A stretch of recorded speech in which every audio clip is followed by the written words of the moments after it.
কখনো কখনো বিশ্বাস হয় বেঁচে থাকার অবলম্বন, আবার যখন সেই বিশ্বাসে মিশে যায় অন্ধভক্তি, কুসংস্কার আর অপচিকিৎসার আবরণ, তখন তা ডেকে আনে এমনই করুণ পরিণতি। টাঙ্গাইলের হাবিবুর রহমান হবুলের মৃত্যু যেন সেই করুণ পরিণতিরই বাস্তব উদাহরণ, যেখানে ধর্মের নামে তিনি যেন ভুলে গিয়েছিলেন সত্য মিথ্যার পার্থক্য, করেছেন অন্ধবিশ্বাস, আর শেষমেশ তাতেই বলি হলো তার জীবন।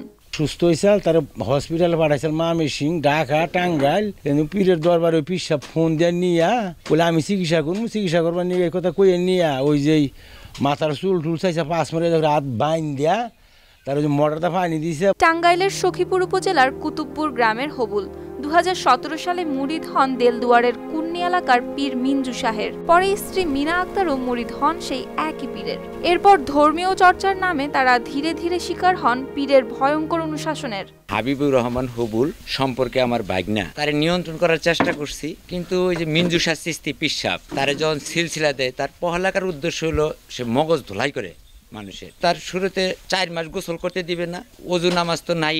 গেল 22 জুন হবুল হঠাৎ অসুস্থ হয়ে পড়লে তাকে নেওয়া হয় ময়মনসিংহ মেডিকেল কলেজ হাসপাতালে, কিন্তু চিকিৎসার মাঝেই পীরের এক ভক্তের কথায় 23 জুন বিকেল 4টায় হাসপাতাল থেকে চিকিৎসার জন্য তাকে আনা হয় পীরের দরবারে। আর সেখানে চিকিৎসার নামে ঘটে এক ভয়ঙ্কর কাণ্ড। আমরা তার অসুস্থতার কথা শুনে আমরা হাসপাতালে ভর্তি করছিলাম। তার কিছু দালাল আছে, এই যারা অন্যান্য মুরিদরা, এই দালালরা তারা কইছে যে তোমার হাসপাতালে কোনো চিকিৎসা নাই, তোমরা পীরের দরবারে আনো, পীরের দরবারে আনলে পারা পিসাব চিকিৎসা করে দিব।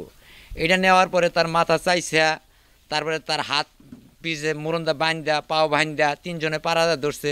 সব মশার বিরুদ্ধে সুরক্ষা দিতে এলো বসুন্ধরা এক্সট্রিম অ্যারোসল, মশার বিরুদ্ধে এক্সট্রিম সুরক্ষা।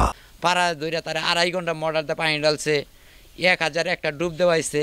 সে এমনি তো লো প্রেশারের রুগী। তারপরে তার কাছ থেকে টাকা রাইকা 13,000 টাকা রাইকা তার সাইডা দিছে, যে বলছে যে যদি আরো এনে থাকো তাহলে তোমার অনেক টাকার প্রয়োজন, তুমি বাড়তে যাওগা। হবুলের মাথা ন্যাড়া করে 1001 বার চুবানো হয় পুকুরের পানিতে।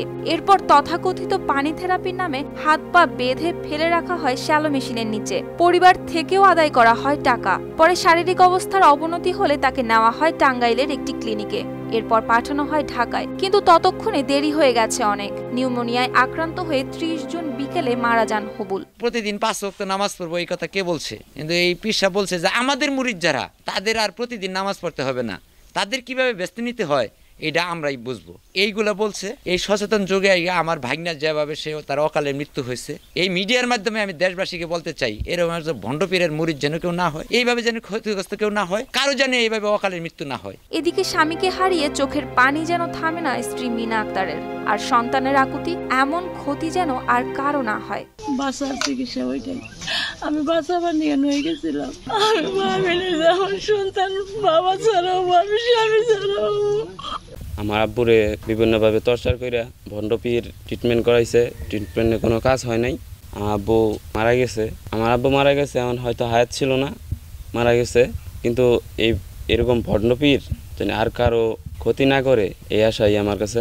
এলাকাবাসী জানায় একসময় যিনি ছিলেন নামাজি, পীরের কথায় তিনিই ছাড়লেন নামাজ, বন্ধ করলেন গোসল, এভাবে পেয়েছিলেন সিলসিলা পদবী। কিন্তু এসবের পরও মেলেনি সুস্থতা, এ যেন বিশ্বাসের নামে অন্ধকারে তলিয়ে যাওয়া। উনি এই এলাকায় মুরিদ দিলে পরে যারা যারা মুরিদ হইছে আল্লাহর নাম এরা ভুলে গেছে একবারে, এক কথায়।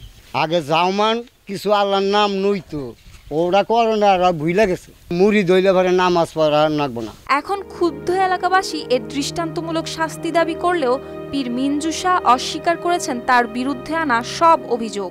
আমার বিরুদ্ধে যে অভিযোগগুলি করা হয়েছে সম্পূর্ণ ভুয়া এবং মিথ্যে। ওনারা অভিযোগ করছে, আপনারা ফেসবুকে দেখতে পারবেন, এগুলো তো আমি বললাম, ঠিক আছে।